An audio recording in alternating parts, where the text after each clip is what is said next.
Hey Oracles, I'm Buddy, the community manager for Akupara Games, and today I'd like to introduce you to the core gameplay of Astrea, Six-Sided Oracles, a dice deck-building roguelike by Little Leo Games. In Astrea, the two fundamental forces you'll be balancing are purification and corruption. Purification is blue and corruption red in the game's kind of color terms.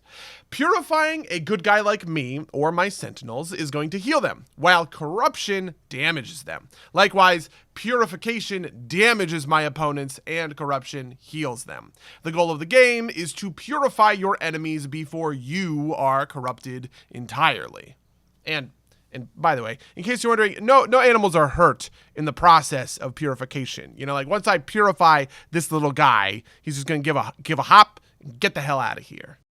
And it's this duality where Astrea really ticks. For instance, there are going to be times when I'm going to want to use corruption on myself rather than heal my enemies, right? And it's also important to note that taking damage is going to activate these, which are called virtues. This virtue, for instance, will let me draw a die, but I have to take 5 points of corruption in order to activate it. Which, you know, this makes me consider whether I want to use this purified die to heal me or to deal damage to my enemy.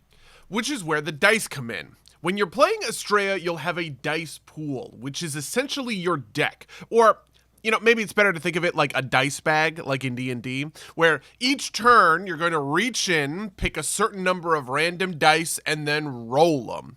The die faces you end up with are kind of like your hand for that turn.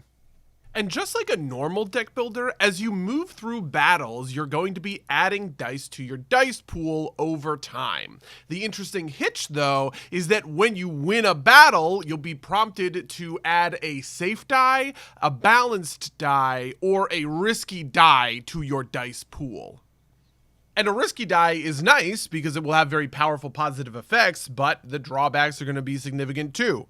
Part of the strategy that goes into Astrea is balancing the consistency of safe dice with the raw power of risky dice. If you play it too safe, you're not going to be able to close out fights against tougher enemies. Playing it too risky, and you'll end up corrupting yourself before the enemy even has a chance to.